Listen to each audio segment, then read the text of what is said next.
to Basketball Talk Pro. I'm Ron Ekker.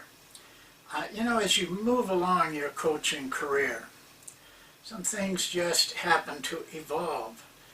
A lot of them you don't plan, but after a while they look planned, and you look back on them and you realize it just kind of evolved over time. Not a week, not a month, year, many years. And you find that you have something that really works. Well, I talked to you a little bit ago in one of these videos about making discipline comfortable. And I gave you some examples, some things I did to make, for me, discipline comfortable. And it worked. It worked very well. Discipline problems were not a major part of my career. And we had them, of course, everybody does. But even the ones that we had were resolved fairly easily, because we had prepared them to be comfortable with discipline by doing little things, by disciplining little things that were not that earth-shattering things they could give up, and without giving any of their ego, their manhood, or anything else. They became comfortable with that. And you can do that in the rest of your practice also. So this subject today is around making practice consistent so that it becomes comfortable and you get good results. I think you'll see substantial results if you can do that. I don't expect you to do it in a day or a year even. I expect you to do it over time, because that's what consistency is. It's not being consistent for a moment. It's being consistent over time. And I'll show you what I mean, or I'll talk to you what I mean by that. If you look at any one of our practices, they're in the book. In fact, we've talked about them before. There are 4 parts to the beginning of practice that never change. Always, they're the same. They're in the same order every day also. We start with a 5-minute talk. We always get the players together. It may be only a quick talk. It may be a long talk. It varies. But we always get together. They know that that's going to happen.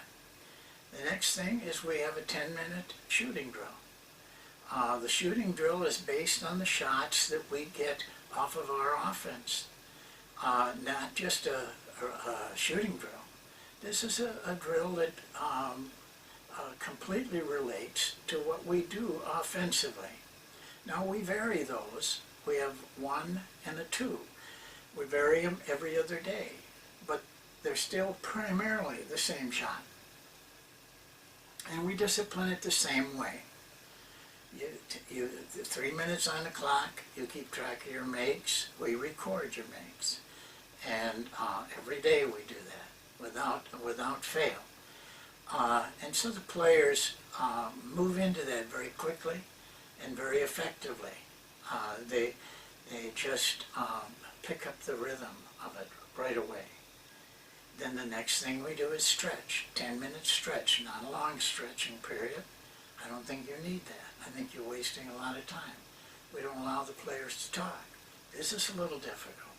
Players are used to using that period as kind of a social time, talking about what they did the night before, what they're going to do the next night, what their classrooms are like, what the new girl in town is like. All of those things, and we take that away from them and make them sit and stretch silently. Everybody is silent. The coaches can't talk. Even if people are there observing practice, we don't let them talk. It's a gym that is absolutely silent. And we like that. because our players are starting to put in their mind the day of practice. All the laughing jokes, all that stuff is ending, and now they're getting down to business. And the fourth thing is, we always start with a defensive slide. And the fourth thing is a defensive slide. Now we know the way we want to play defense, you have to be able to guard a man with the ball. In order to do that, you have to have good footwork and quick footwork. So every day we have 2 different defensive slides. We do it every day. Do the players like it? Probably not. Some like one, maybe some like another one, but overall they probably don't like it. But here's the key. They accept it because we do it every day, without fail. After a while they just accept it. It's part of the practice. It's part of their life. It's part of what they do. They don't think about it anymore. They just know that this is what we're going to do. They get comfortable with it, very comfortable with it. And it's the acceptance that is the key to this. Not whether they like it or not even if they like you or not. That's immaterial. They accept it. It's part of what they do. Well, the rest of practice is basically under the same kind of conditions. Of course, we vary drills in the rest of our practice, depending on what we're trying to cover that day or that week. The drills will vary. But there's some consistency even in that. The times remain the same. A 5-minute drill remains a 5-minute drill all season long. A 10-minute drill remains a 10-minute drill all season long, and so on with a 15-minute drill. They know that we're going to cover defense first and offense second. They accept that. They would rather just play offense, of course, but they accept it.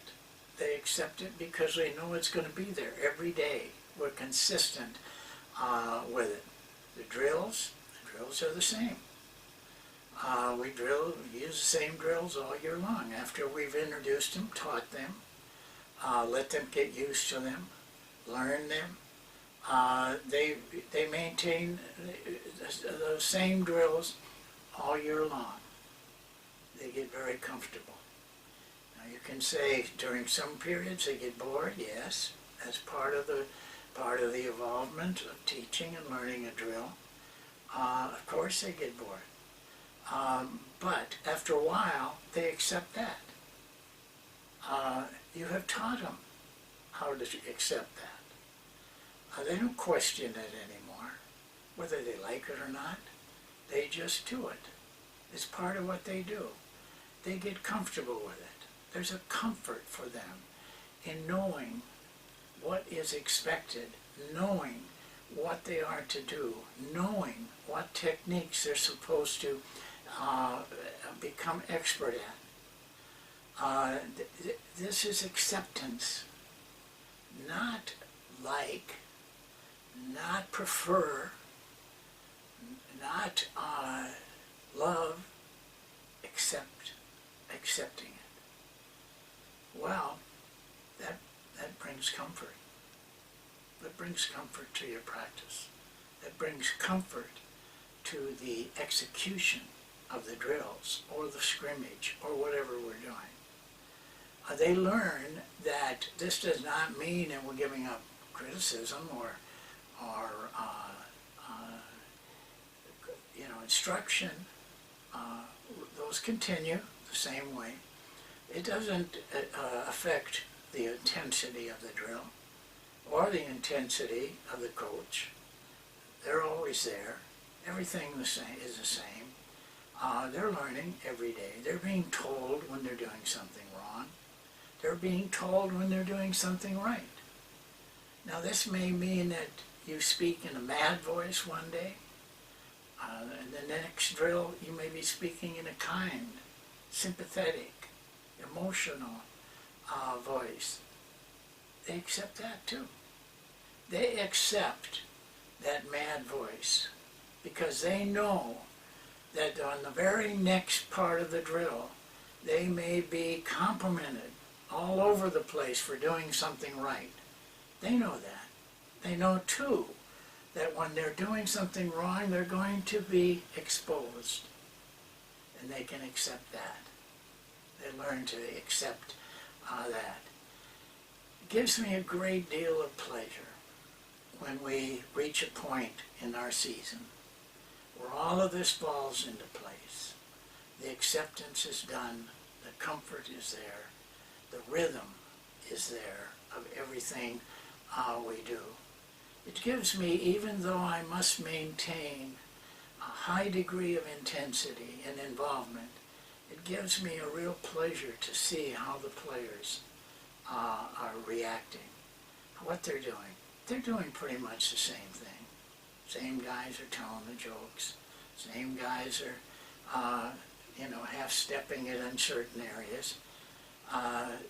But we know that they're going to pick up.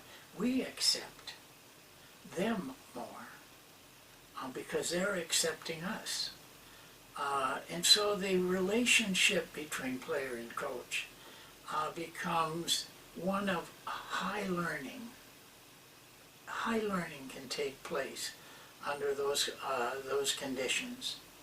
I like it when I call out a drill. The players don't ask any questions. They know which lines they should be in. They know how many balls we need for the drill. They begin immediately. And with the first pass or the first cut, the rhythm begins to flow. And that flow keeps going throughout the drill, through the next drill, through the next drill, almost continually. It's like a pendulum going back and forth, round and round, that the momentum never stops. The flow never stops. The rhythm never stops. It's what we're comfortable with. And it's what we only will accept, both as a player and as a coach. And the beauty of this, too, comes about because every practice being pretty much the same type of mental work. We don't change for a big game. We don't change for a high-stress game. We don't do less for a team that we think we can overpower. We don't do more for a team that it's a big game and we need to win. The activity level does not change. And that too brings about comfort and acceptance. Let me give you as a concrete example as I can. When I left the University of Minnesota, it was because they changed coaches, and I was out of a job. Took a job late in the summer, middle of August, at a school that had not had a winning season for 22 years. No one believed that you could win at that school. And I took over an environment that was so negative in basketball. It was great in football, negative in basketball. They didn't even charge for the games. They'd have 14, 15 people at a game.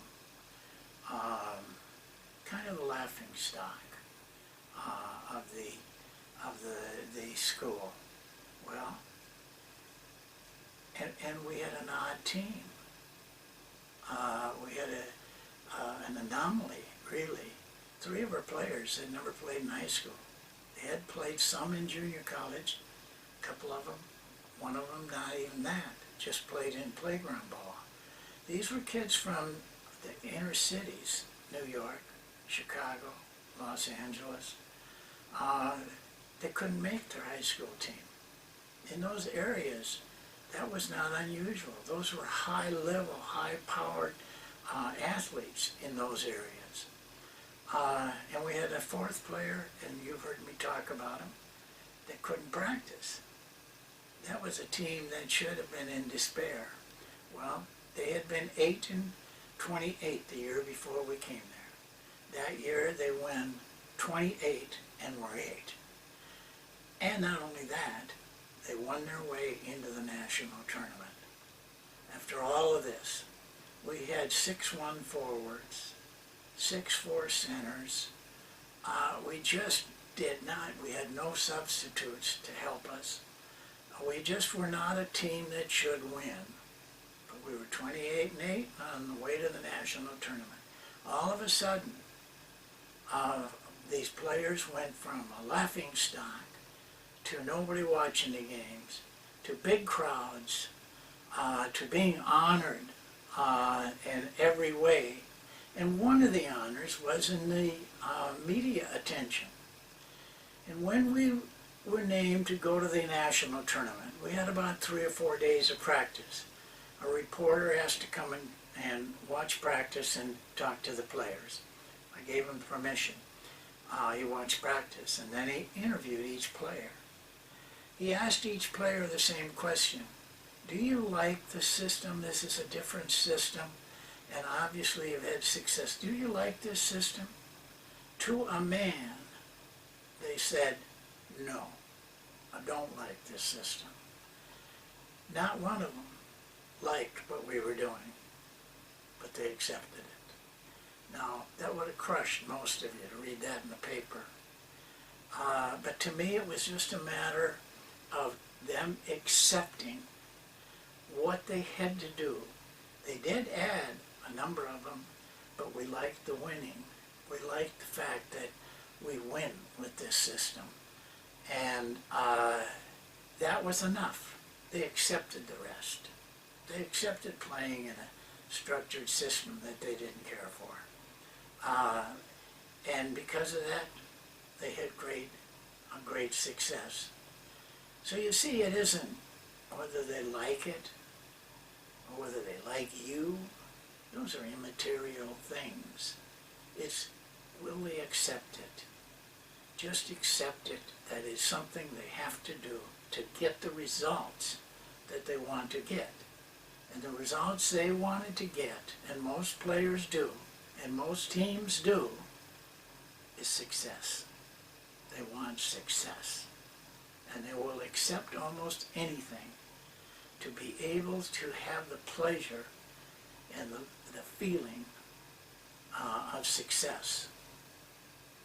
Be consistent, and you will find that players will accept almost anything. Not brutal, that kind of thing. But if you're within a legitimate reason, they will accept what you're doing. They'll accept the offense. They'll accept the defense. But they must see results. So I hope this helps you, because it takes a long time. Prepare to spend 10, 15, 20 years if you want to get to this level. But it's worth it.